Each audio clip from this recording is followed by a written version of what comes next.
Hi guys. അപ്പം ഇന്നത്തെ പരിപാടി എന്ന് പറഞ്ഞാൽ ഇവനെ കൊണ്ടുപോയി ആദ്യം നൈട്രജൻ റീഫിൽ ചെയ്യണം. അതായത് ഫ്രണ്ട് ടയറിൽ സാധാ എയറാണ് നിറച്ചിരിക്കുന്നത്. അപ്പോൾ അത് മാറ്റിയിട്ട് നൈട്രജൻ റീഫിൽ ചെയ്യണം. ഞാൻ നൈട്രജനാണ് സാധാരണ അടിക്കാറ് ഫ്രണ്ട് ടയറിലും ബാക്ക് ടയറിലും. അപ്പം ബാക്ക് ടയറിൽ മാത്രമേ ഇപ്പോൾ നൈട്രജൻ ഉള്ളൂ. ഫ്രണ്ട് ടയറിൽ നൈട്രജൻ റീഫിൽ ചെയ്യണം. രണ്ടാമത്തെ ടാസ്ക് എന്ന് പറഞ്ഞാൽ ഇവൻ്റെ ഈ ഇതിനുള്ളിൽ ടാങ്കിൽ, അതായത് ഈ ടാങ്കിൽ നേരത്തെ ഞാൻ ഒരു ലാമിനേഷൻ ചെയ്തിരുന്നു. അപ്പം അത് റീപെയിൻറ്റ് ചെയ്യുന്നതിൻ്റെ ആവശ്യം വന്നപ്പോഴത്തേക്ക് അത് ലാമിനേഷൻ ഇളക്കി കളഞ്ഞു. അപ്പം ഇളക്കി കളഞ്ഞപ്പോഴത്തേക്കും ഇവിടെയൊക്കെ ചെറിയ രീതിയിൽ സ്ക്രാച്ചസ് വരാൻ തുടങ്ങിയിട്ടുണ്ട്. കണ്ടില്ലേ, ഇവിടെയൊക്കെ ചെറിയ രീതിയിൽ സ്ക്രാച്ചസ് വരാൻ തുടങ്ങിയിട്ടുണ്ട്. അപ്പം ഈ സ്ക്രാച്ചസ് വരാതിരിക്കാൻ വേണ്ടിയിട്ട് ലാമിനേറ്റ് ചെയ്ത് കഴിഞ്ഞാൽ ആ ലാമിനേഷൻ്റെ മണ്ടയിൽ സ്ക്രാച്ചസ് ചെറുതായിട്ട് വരത്തുള്ളൂ. അപ്പോൾ പെയിൻറ്റ് കട്ടാവത്തുമില്ല. ജസ്റ്റ് എവിടെയെങ്കിലും ഒരയോ എന്തെങ്കിലും ചെയ്ത് കഴിഞ്ഞാൽ പോലും പെയിൻറ്റ് കട്ടാവത്തില്ല. അപ്പം സ്ക്രാച്ചസ് ഒന്നും ഉണ്ടാകത്തില്ല. പെയിൻറ്റിൽ സ്ക്രാച്ചസ് ഒന്നും ഉണ്ടാകത്തില്ല. ലാമിനേഷൻ ചെയ്തേക്കുകയാണെങ്കിൽ അതിൻ്റെ പുറത്ത് ഉണ്ടാകത്തേ ഉള്ളൂ. അപ്പം ലാമിനേറ്റും ചെയ്യണം, നൈട്രജൻ റീഫിൽ ചെയ്യുകയും വേണം.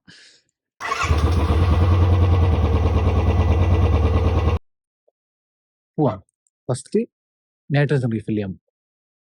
ഗായ്സ്, അങ്ങനെ ഞാൻ എയർ റീഫിൽ ചെയ്യാനായിട്ട് ടയർ ഷോപ്പിൽ വന്നിട്ടുണ്ട്. അവരപ്പം ഫുൾ എയർ നോർമൽ എയർ കളഞ്ഞിട്ട് മാത്രമേ നൈട്രജൻ റീഫിൽ ചെയ്യത്തുള്ളൂ. നിങ്ങൾക്കിപ്പോൾ നൈട്രജൻ ആയാലും നോർമൽ എയർ ആയാലും ഉപയോഗിക്കാവുന്നേ ഉള്ളൂ. രണ്ടും ഒരേപോലെയാണ്. കാരണം നോർമൽ എയറിൽ നമുക്ക് 75% നൈട്രജനാണ് കിട്ടുന്നത്. ഞാൻ നൈട്രജൻ ഉപയോഗിക്കുന്നത് എന്താണെന്ന് വെച്ച് കഴിഞ്ഞാൽ, എനിക്കാണെങ്കിൽ നോർമൽ എയർ ഉപയോഗിക്കുമ്പോഴത്തേക്ക് അതിൽ ബുള്ളറ്റ് ആയതുകൊണ്ടെന്ന് അറിയത്തില്ല, എയർ പെട്ടെന്ന് പ്രഷർ കുറയുന്നതായിട്ട് തോന്നിയിട്ടുണ്ട്. അങ്ങനെ വന്നിട്ടുണ്ട്. അതുകൊണ്ടാണ് ഞാൻ നൈട്രജൻ ഉപയോഗിച്ചത്. നൈട്രജൻ ഉപയോഗിച്ചതിന് ശേഷം അങ്ങനെ ഒരു പ്രശ്നം വന്നിട്ടില്ല. നിങ്ങൾക്കിപ്പം ഇഷ്ടമുള്ളത് ഏതെന്ന് വെച്ചാൽ നിങ്ങളുടെ കൺവീനിയൻസ് അനുസരിച്ച് നിങ്ങൾക്ക് അടിക്കാവുന്നേ ഉള്ളൂ. ബുള്ളറ്റിൽ പക്ഷേ എനിക്ക് ഇതാണ് തോന്നിയത്. ഇപ്പം സാധാ ഒരു ബൈക്കാണെങ്കിൽ അങ്ങനെ വരത്തില്ലെന്ന് തോന്നുന്നു. പിന്നെ അങ്ങനെ ചെയ്തപ്പോഴാണ് ഗായ്സ് ഞാൻ പെട്ടെന്ന് നൈട്രജൻ അടിച്ചു കഴിഞ്ഞപ്പോഴാണ് ഞാൻ കണ്ടത് ഫ്യൂവൽ കുറവായിരുന്നു. റിസർവിലായിരുന്നു വണ്ടി ഓടിക്കൊണ്ടിരുന്നത്. അങ്ങനെ പമ്പിൽ കയറി കുറച്ച് എണ്ണ കൂടെ അടിച്ചു. ഗായ്സ്, അങ്ങനെ ഇതാണ് റെഡ് സ്പോട്ട്. ഞാനങ്ങനെ ഇവിടാണ് എൻ്റെ ബുള്ളറ്റിൻ്റെ ഫ്യൂവൽ ടാങ്ക് ലാമിനേറ്റ് ചെയ്യാനായിട്ട് വന്നത്. അപ്പം വന്നപ്പോൾ തന്നെ നല്ല രീതിയിൽ തിരക്കുണ്ടായിരുന്നു. ഞാൻ കുറച്ചുകൂടെ നേരത്തെ വന്നിരുന്നെങ്കിൽ എനിക്ക് നേരത്തെ പോകാമായിരുന്നു. നല്ല രീതിയിൽ വെയിറ്റ് ചെയ്യേണ്ടി വന്നിട്ടുണ്ട്. കാരണം നല്ല തിരക്കായിരുന്നു. ഞാൻ വന്നപ്പോൾ ഒരു 11 മണിയായിട്ടുണ്ട്. അപ്പം നല്ല തിരക്കായി. അപ്പം അവിടുത്തെ ചേട്ടൻ പറഞ്ഞു നല്ല തിരക്കാണ്, കുറച്ച് വെയിറ്റ് ചെയ്യേണ്ടി വരുമെന്ന് പറഞ്ഞു. അങ്ങനെ ആ ചേട്ടനാണെങ്കിൽ ഒരു KTM RC 200ൻ്റെ വിൻഷീൽഡ് ഇതുപോലെ ലാമിനേറ്റ് ചെയ്തുകൊണ്ടിരിക്കുകയായിരുന്നു.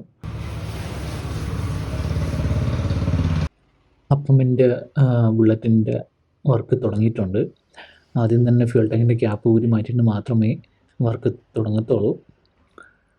ക്യാപ്പൊക്കെ ഊരി മാറ്റിയിട്ടുണ്ട്. പിന്നെ പുള്ളി നല്ല രീതിയിൽ തുടച്ച് വൃത്തിയാക്കി നല്ല അടിപൊളിയാക്കി എടുത്തിട്ടുണ്ട്. ടാങ്കിൽ അഴുക്കൊന്നും പാടില്ല അത് ഒട്ടിക്കുമ്പോഴത്തേക്ക്. അപ്പം നല്ല രീതിയിൽ തുടച്ച് വൃത്തിയാക്കിയിട്ടുണ്ട്. പുള്ളി ഇപ്പം ലാമിനേഷൻ പേപ്പർ എടുത്തിട്ടുണ്ട്. ഇത് ഒരു കുറഞ്ഞ ക്വാളിറ്റി പേപ്പറാണ്. പക്ഷേ ഇത് മതി. ഞാൻ നേരത്തെ ഒട്ടിച്ചിരുന്നതും ഈ പേപ്പർ തന്നെയാണ്. പക്ഷെ അത് 4 വർഷത്തോളം കാലം അത് കിടന്നിട്ടുണ്ട്. അപ്പം റീപെയിൻറ്റ് ചെയ്യുന്നുണ്ട് വന്ന് മാത്രമാണ് അത് ഇളക്കി മാറ്റേണ്ടി വന്നത്. ഇല്ലായിരുന്നെങ്കിൽ ഇപ്പോഴും അത് കിടന്നേനെ. ഇത് ഫുള്ളായിട്ട് നമ്മൾ ഒട്ടിക്കുന്നില്ല. നമ്മൾ ഒട്ടിക്കുന്ന ഒരു ടോപ്പിൽ മാത്രമാണ് ഒട്ടിക്കുന്നത്. ഫുൾ കവറേജ് വരുന്നില്ല. നേരത്തെ ഒട്ടിച്ചിരുന്നതും ടോപ്പിൽ മാത്രമായിരുന്നു ഒട്ടിച്ചിരുന്നത്. ഫുള്ളായിട്ട് ഒട്ടിച്ചിട്ടില്ലായിരുന്നു. അപ്പോൾ ഞാൻ പുള്ളിയെടുത്ത് പറഞ്ഞു മാക്സിമം താത്തൊട്ടിക്കാൻ പറ്റുന്ന രീതിയിൽ ഒട്ടിച്ച് തരാൻ പറഞ്ഞു. പുള്ളി ഇപ്പോൾ മാക്സിമം താത്തൊട്ടിച്ച് തന്നിട്ടുണ്ട്. ഇനി അത് എക്സസ് ആയിട്ട് വരുന്ന പേപ്പറെല്ലാം കട്ട് ചെയ്ത് കളയും. കട്ട് ചെയ്ത് ഷേപ്പാക്കി റൗണ്ട് ഷേപ്പാക്കി എടുത്തിട്ടുണ്ട്. കണ്ടില്ലേ, മാക്സിമം താത്തൊട്ടിച്ചിട്ടുണ്ട്. ഒട്ടിച്ച് കഴിഞ്ഞതിന് ശേഷം അതിൻ്റെ മണ്ടയിലൊരു കോട്ടിങ് ഉണ്ടായിരുന്നു. അത് ഇളക്കി മാറ്റും. അപ്പോഴത്തേക്ക് നമ്മൾ ലാമിനേഷൻ ചെയ്തിട്ടുണ്ടെന്ന് പോലും അറിയത്തില്ല.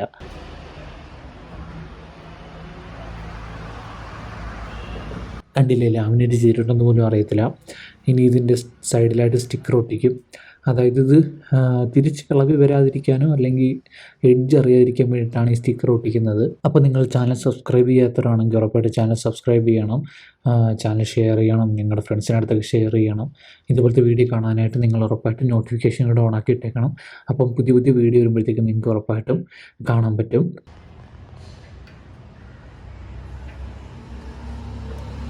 അപ്പോൾ ലാമിനേഷൻ ചെയ്തതിൻ്റെ ടോട്ടൽ കോസ്റ്റ് എന്ന് പറയുന്നത് 400 റുപ്പീസാണ് എനിക്ക് ആയത്. അതായത് ലാമിനേഷൻ സ്റ്റിക്കറിനും ഒട്ടിക്കുന്നതിനും എല്ലാത്തിനും കൂടെ ചേർത്തിട്ട് 400 റുപ്പീസേ ആയിട്ടുള്ളൂ. അപ്പോൾ നിങ്ങൾക്ക് ആർക്കെങ്കിലും റെഡ് സ്പോട്ട് വിസിറ്റ് ചെയ്യണം താല്പര്യം ഉണ്ടെങ്കിൽ പോയി വിസിറ്റ് ചെയ്യാം. ഞാൻ അതിൻ്റെ ഡീറ്റെയിൽസും ലൊക്കേഷനും എല്ലാം ഡിസ്ക്രിപ്ഷൻ ബോക്സിൽ ഇട്ടേക്കാം. അപ്പോൾ ഗൈസ്, ഇന്നത്തെ വീഡിയോ ഇഷ്ടപ്പെട്ടിട്ടുണ്ടെങ്കിൽ എല്ലാവരും ഉറപ്പായിട്ടും വീഡിയോ ലൈക്ക് ചെയ്യണം, ഷെയർ ചെയ്യണം, ചാനൽ കൂടെ സബ്സ്ക്രൈബ് ചെയ്തിരിക്കണം. ഇതുപോലത്തെ വീഡിയോ കാണാൻ വേണ്ടിയിട്ട് എല്ലാ നോട്ടിഫിക്കേഷൻ കൊണ്ട് ഓൺ ആക്കിയിരിക്കണം. പുതിയ വീഡിയോ ആയിട്ട് കാണുന്നതായിരിക്കും. ബൈ.